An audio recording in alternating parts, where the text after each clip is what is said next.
이전에 2월쯤 봉준호 감독의 마더를 공유한 적이 있었는데 영화 속 장면이 동영상에 삽입되어서였는지 삭제되어져 버렸습니다. 그래서 오늘 다시 한번 정리해서 올려보려고 합니다. 평면적인 스토리의 내용보다는 그 스토리 이면에 깔려있는 더 깊은 우리의 무의식에 대한 영화 속 상징에 대해서 말이죠. 성이라는 주제만큼 인류의 역사의 이중적인 잣대, 희열과 두려움의 양극단을 제공하는 주제도 없을 것입니다. 인간의 사회에서만 가능한 자연적인 본성을 넘어선 이중적인 잣대로 우리를 심연에서 조종하고 있는 가장 큰 이슈의 감정체를 만들어 왔고 지금도 격렬하게 만들어내고 있는 주제일 것입니다.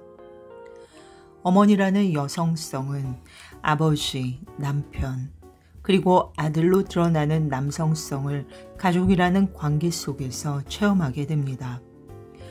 영화 마더에서는 아버지와 남편은 배제시키고 아들만 남겨놓습니다. 어머니와 아들 사이의 복잡한 이성의 관계만이 양극으로 남아 이 영화의 이야기를 이끌어가고 있죠. 그 안에서도 어머니의 체험을 하는 여성이 그게 중심이 되어 영화를 끌어가고 있으며 아들은 기억을 공유하는 한 몸과 같은 존재이면서도 그 처절한 기억을 끌어내는 촉매 역할을 하기도 하며 또 그 비극의 희생물이 되기도 합니다. 클로즈업 때는 멍하게 텅 빈 듯한 아들의 눈을 통해 어머니, 여성은 애절함, 연민, 수치심, 죄책감, 분노, 그리고 살인까지 그 모든 것이 투사되어 다시 본인 어머니라는 여성에게 부메랑처럼 돌아오게 됩니다. 어머니와 아들, 이 한 몸이면서도 다른 몸체는 기묘한 자웅동체가 되어 성이라는 주제의 인간 사회가 감춰두고 있는 피비린내 나는 금기시되고 있는 심연 속으로 들어가게 됩니다. 영화는 바로 이 관계에서 일어나는 성을 다루고 있습니다. 억압받는 성, 숨겨야만 하는 성, 그러나 갈구하게 되는 성, 그래서 인간 사회에서만 왜곡된 모습으로 드러나는 성의 현주소, 성의 갈등은 사실 모든 인간 사회에서 일어나는 비틀린 여러 가지 문제들의 뿌리와도 같습니다. 그리고 어머니와 아들의 성은 어느 문화권에서나 가장 최악의 욕으로 쓰이는 소재가 되기도 합니다. 남이 아닌 남으로서의 어머니와 아들의 관계는 스스로 독립할 수 없는 바보 아들이기에 더욱 가능해집니다. 그러나 모든 것을 다 해주는 어머니도 아들에게 유일하게 해줄 수 없는 것은 성관계의 상대 역할입니다. 아들 친구의 집에 증거를 찾으러 몰래 들어갔다가 벽장 안에서 틈을 통해 건강한 젊은 남녀의 성관계를 훔쳐보는 어머니 눈 속에는 여러 감정들이 섞여 있는 참으로 묘하게 보일 수밖에 없는 그런 눈빛이 담겨져 있습니다. 동물적 욕구로서의 성욕을 중얼거리며 내뱉던 아들은 어머니가 유일하게 해줄 수 없던 성관계 상대를 밖에서 찾다가 결국 자신 안의 수치심이라는 억눌린 무의식의 감정체를 자극받고 한 소녀를 죽이게 됩니다. 이러한 줄거리에 대한 암시는 영화 초반부 소변을 보는 아들의 성기를 물끄러미 쳐다보고 있는 어머니 모습에 이미 담겨 있었던 것이 아닐까 하는 생각이 듭니다. 문득 윤소정 주연의 또 다른 어머니를 그린 올감이라는 영화가 생각나네요. 마더에 나오는 아주 억척스럽고 삶에 찌든 어머니와는 달리 지적이고 아름답고 사회적으로 성공한 어머니가 등장하죠. 그러나 이 대조적인 것처럼 보이는 두 어머니 속에 아들과의 관계에서 어쩔 수 없는 한계를 넘지 못하는 고통과 집착 속에 삶을 저당 잡힌 어머니로서의 같은 원형의 뿌리를 발견할 수 있습니다. 마더라는 영화 속에서 어머니는 결국 아들의 비밀을 알고 있던 외부의 한 남자를 죽이게 되고, 올감이라는 영화에서 어머니는 또 다른 여자인 며느리를 죽이려고 하다가 결국 자신의 아들을 죽이는 비극을 낳게 됩니다. 그리고 두 어머니 모두 넋이 나가는, 서서히 미쳐가는 과정은 마더라는 영화에서 처음 어머니 동무로 시작해서 석양 속에 실루엣만 남기며 사라지는 어머니들의 군무로 끝이 나는 마지막 장면 속에 묘하게 깊이 가슴을 울며 담겨져 있는 게 아닌가 하는 생각이 들었습니다.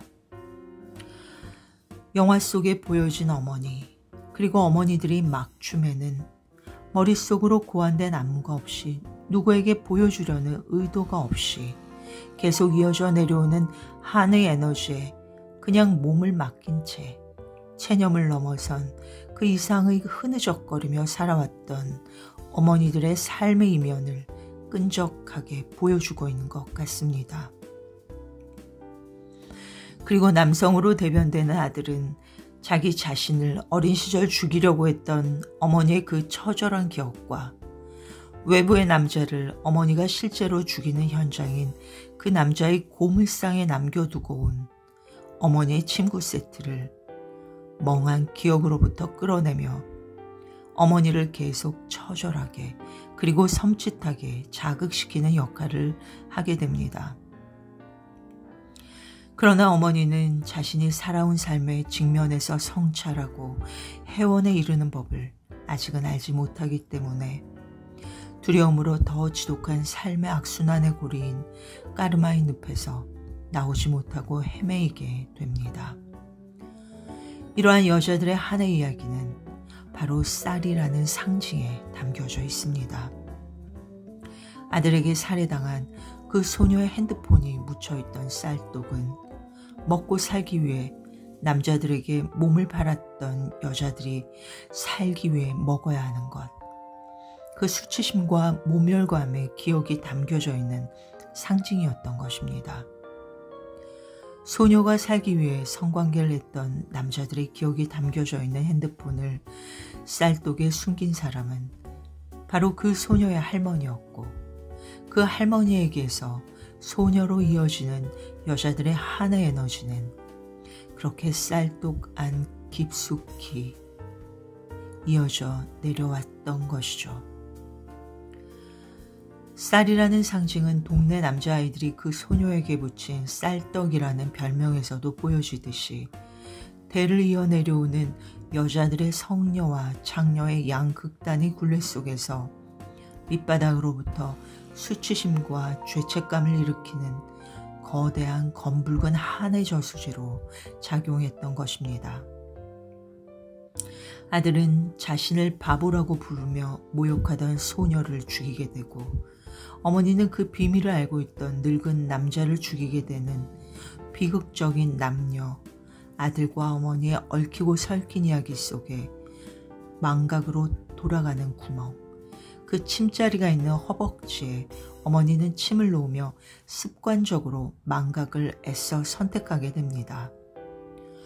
허벅지 역시 성에 대한 인내와 정숙을 강요하고 찬양하던 가부장제 사회의 이면에 감춰진 처절한 여자들의 상처를 담고 있는 상징이라고 볼 수 있습니다. 어머니의 의식에서는 지금까지 그래왔듯이 허벅지에 침을 놓는 행위로 망각을 선택하려고 애쓰지만, 무의식, 인간의 심연 속에서는 사라지지 않고 계속 저장되면서 의식의 세계를 혼란스럽게 뒤에서 조종하면서 이어져 내려오고 있는 것입니다. 이렇게 어머니는 아들을 감옥에서 구해내고 아들 대신 누명을 쓰고 감옥에 들어온 또 다른 정신지체아인 종팔이라는 젊은 남자에게 자신의 극단적인 이기적 행동의 죄의식 충격과 겹쳐지는 가슴 깊은 죄책감에 너는 엄마도 없느냐고 물어봅니다.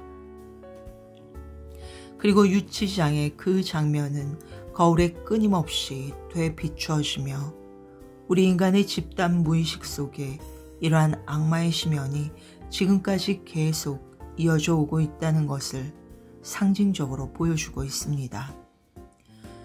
현재 진행형으로 지금까지 이어져 오고 있는 가해자와 피해자로 양분될 수 없는 성에 대한 인간 사회의 하수도 역할을 하고 있는 무의식에 대해 칼융이 이야기했듯이 의식층으로 역류하는 무의식의 정체를 끌어내어 분석하고 정화시켜 새롭게 의식과 무의식의 조화를 이끌어내야 할 때가 아닌가 하는 생각이 듭니다.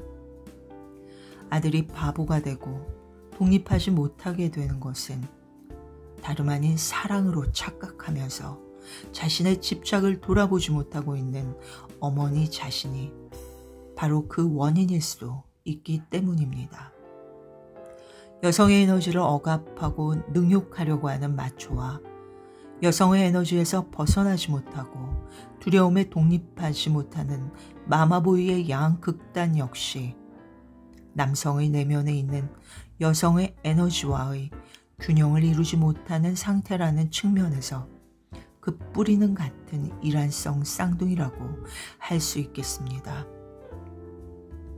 봉준호 감독이 가장 애정을 갖는 영화라고 말했던 마더. 아직 남녀 에너지의 핵심적인 본성, 두 에너지가 서로 얽혀있고 서로가 협동할 때만 가장 밝은 잠재력을 실현할 수 있다는 사실을 아직 본격적으로 현실화시키지 못하고 있는 현재 인류 사회에서 깊이 각자의 내면 안으로 들어가 시급히 작업해내야 할 주제가 아닌가 하는 생각이 듭니다. 다양해 보이는 문제들이 핵심으로 들어가 그 뿌리의 작업을 하게 되면 여러 가지 문제들이 동시다발적으로 해결되어지는 체험을 간혹 하게 됩니다. 바로 그 무의식, 궁극의 원형으로 들어가는 내면 탐사의 작업이 절실히 필요한 시대가 아닌가 하는 생각이 듭니다.